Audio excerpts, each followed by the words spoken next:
Hi friends जय जगन्नाथ समस्त को आज आज गोटे नुआ ब्लॉग आपण मान स्वागत सकाळु सकाळु उठिकी मोर जे ये बाहागर दिन थी से मुझे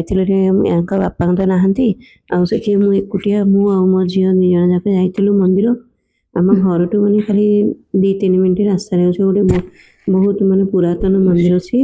बहुत प्रसिद्ध मंदिर आ मंदिर को जाइलु शिव मंदिर ता पाखे होती शीतला माता मंदिर अच्छी शीतला मंदिर 150-200 वर्ष है से मंदिर अच्छी किंतु एबे माने 15 वर्ष पूर्व ही ए मंदिर को माने जीर्णोद्धार होता ना खाली एमती गोटे छोटिया मंदिर भाया था आबे कौन से सरकार बदलवा पर एड़ा माने सब मंदिर फंदिर सब नुआ मंदिर सब या 2000 मसीह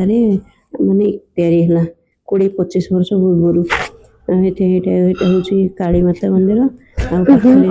मंदिर अच्छे से शीतला माता मंदिर से मंदिर माने बहुत प्रसिद्ध कहानी अच्छी माने बहुत पुरातन मंदिर मनरे जहाँ इच्छा था से माने शीतला माता पूरण करती ये मो झी आसी मो झी भी गला कहला माँ मुझे मो झी 2 जन जाक मंदिर को आसिलु मंदिर को आसिक दीप धूप नैवेद्य सब करके मंदिर चारिपटे पूरा मुझे देखी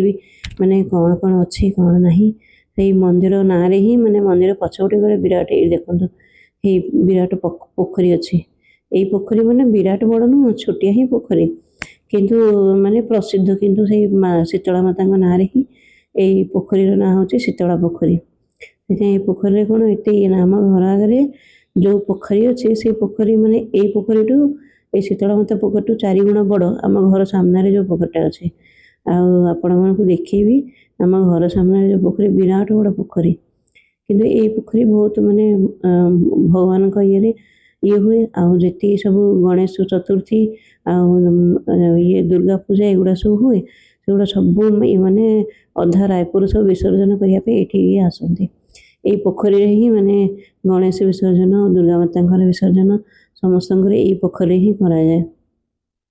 देखा माने छोट लगुच कि विराट बड़ा अधा रायपुर पूरा ये आसती आउ जो अधा अच्छे महादेव घाट वाली अच्छे से महादेव घाट रे से जाती माने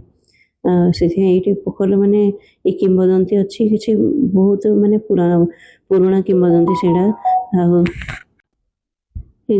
माने पाखरे भी बड़े बिल्डिंग सब अच्छी किंतु ये पोखर कौन ये अलिया आवर्जना पकाती तो लोक मैंने केवे आसती लुगा काचापी आमती ये करने पाखरे जी मैंने जो छोट छोट स्लम्स जो थाए से स्लम्स आसुले किंतु एबे से स्लम्स भांगी जाए लोक मान अलग पूरा ये घर करके दि जाए आउ से बस्तीर जो छोट छोट ये करती कुड़िया से कुड़िया आखपाख किसी ना से लुगा चेपे सब ना से कौन पानी किसी ये न था कुड़िया जो लोक मैंने रहती से सब ये आसते से पूरा गोटे जगह ये कर दिखाई तापरठू मैंने आउ टे बेसी शुद्ध हो जाए पोखरटा से पोखरटा शुद्ध है बहुत पूजा हुए बहुत ये हुए बहुत सारा मतलब मैंने ये देवी माता पूजा हुए आठिकार जो आम ओडिशार जो ये कहते बड़ बड़ माता हांडी भरिका नहीं कि जो ये हुए एमती ये भी हुए दशहरा हुए एगुड़ा सब ये दशहरा माने लोक मैंने जदि किसी इच्छा थी इच्छा पूरण करने ये शीतला माता पाखे जदि किसी ये करेंगे से माने बिल्कुल माने से इच्छा पूरण हम से माने जुआरा बोली कहती जुआरा माने धान को ये करके 9 दिन माटी पकईकरी पूजा करेंगे प्रथम दिन तापर 9 दिन पर्यंत ताकू पानी हरिका देकर मैंने बहुत बड़ करेंगे 9 दिन भितर पानी देके बड़ कला मैंने से ये होपर 9टा कलश ये करेंगे ये 9टा छोट छोट माने माटी जो फरुआ न थाए से फरुआ करती फरुआ करके देवी माता को माने दुर्गा माता को पूजा करती तापर ताकू धरिकी पूरा गाँ जाक सहर जाक बुलेबे सब ये करेंगे से फरुआ जो ये हुए बड़ बड़ गच धान गच आसता ताकू ये माने छत्तीसगढ़ में जुआरा बोली कहती से जुआरा से गुड़ा सब आणती जाकि पोखरी दुर्गा माता विसर्जन करेंगे से जुआरा भी विसर्जन करेंगे सेगुड़ा सब कर पूजा पाठ बहुत हुए एगुड़ा सब ये पोखर ही हुए आईटी जो छोट मैंने गोटे हनुमान से सॉरी शिव मंदिर भी अच्छी ଆଉ ହନୁମାନ ମନ୍ଦିର ବି ଅଛି, ଛୋଟିଆ ଶିବ ମନ୍ଦିର, ହନୁମାନ ମନ୍ଦିର।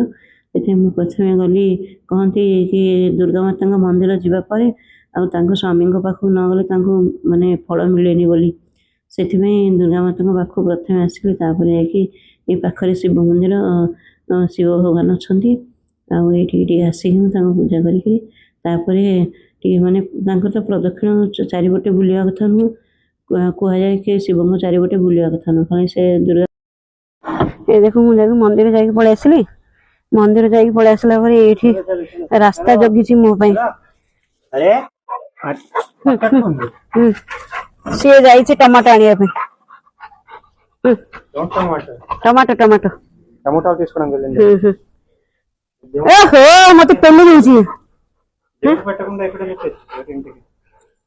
ଭଗବାନ ପାଖରୁ ଆଣିଲି, ଭଗବାନ ପାଖରୁ ମୁଁ ଆଣିଲି।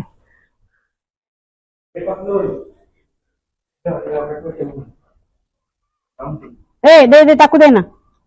ତାକୁ ଦେଇନା। ଏ ଭଗବାନ ପାଖରେ ତୁ ଭଗବାନ ପାଖରେ ଇଏ ଜଳେଇଲୁ। ଏଇ ଦୀପ ଜଳେଇବା ଆସେ, ଏଇଟା ଦେଖେ, ଏଇଟା ଭିତରକୁ ନହେଲେ ପାଣି ପାଇଁ ଇଏ ହେଇଯିବ, ପୁରା ଜଙ୍ଗ ଲାଗିଯିବ। ସେଇଟା ତାଲା ଚାବି।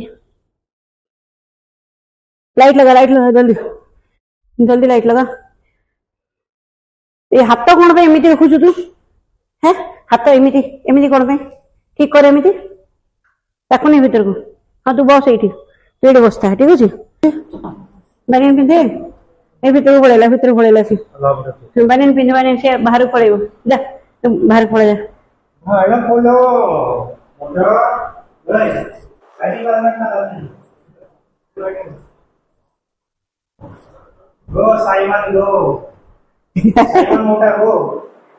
ସେ ଦେଖୁଛି।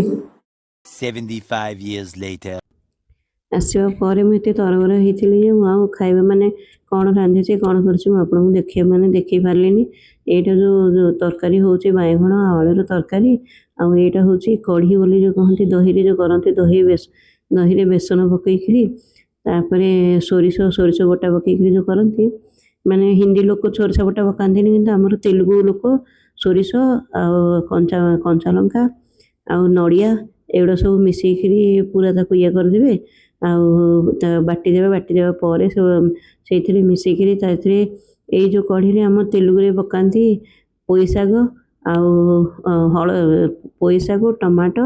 ବାଇଗଣ, ଛୋଟ ବାଇଗଣ ଥିଲେ ବାଇଗଣ, ଆଉ ଲାଉ ହେଲେ ଲାଉ, ନହେଲେ କଖାରୁ, ପାଣି କଖାରୁ ନୁହଁ, ଏଇ ଯେଉଁ ଇଏ କଖାରୁ ଯେଉଁ ଥାଏ, ସେଇ କଖାରୁ ଯେଉଁଟା ହେଲେ ଗୋଟେ ପକେଇ ପାରିବି। ସେଗୁଡ଼ା ସବୁ ପକେଇକିରି ମୁଁ ସେଇଟା କରିଥିଲି। ଆଉ ସେ କରିଗଲା ପରେ ବହୁତ ବଡ଼ ଇଏରେ ଗିନାରେ କରିଥିଲେ, କିନ୍ତୁ ଏତିକି ଖାଲି ବଳିଥିଲା, କାହିଁକିନା ଅଧଘଣ୍ଟା ଭିତରେ ମୋ ପିଲାମାନେ ସାଇଜ୍ କରିଦେଲେ। ଏଇଠି ଦେଖନ୍ତୁ ସନ୍ଧ୍ୟାବେଳ ସମୟ, ଆଉ ମୋ ପୁଅ ଆଉ ଆମ କୁକୁର ମାନେ ତା ବାପା ସବୁ କାମ। ଏଇଟା ଶଙ୍ଖ, ଏଇ ଯୋଉ କଣ ୟାକୁ କହନ୍ତି, ଏଇ ଭିତରେ ଏଇ ଗଛ ପାଖରେ ଥାଏ। ଏଇଟା ଭିତରକୁ ପଳେଇ ଆସିଲା, ଏତେ ବଡ ବଡ ପୁରା ଅଛି ଆମ ଏଇ ଗଛ ପାଖରେ, ବାହାରେ ଗଛ ପାଖରେ ଏତେ ବଡ ବଡ ପୁରା ଅଛି। ସେଠି ଏବେ ମୁଁ ଦେଖିଲି ହାତୀକୁ ଯଦି ଆମେ ବାହାରେ ରଖିବୁ, ତା ନାକରେ କାନରେ ଯଦି ପଶିଯିବ ବଡ ଅସୁବିଧା ହେଇଯିବ। ଏଇଟାକୁ ବାହାରେ ଫୋପାଡ଼ି ଦେଲ ମା, ବାହାରେ ଫୋପାଡ଼ି ଦେ, ମତେ ଡର ଲାଗେ। ହେ ଚାଲ ଉପରୁ चलो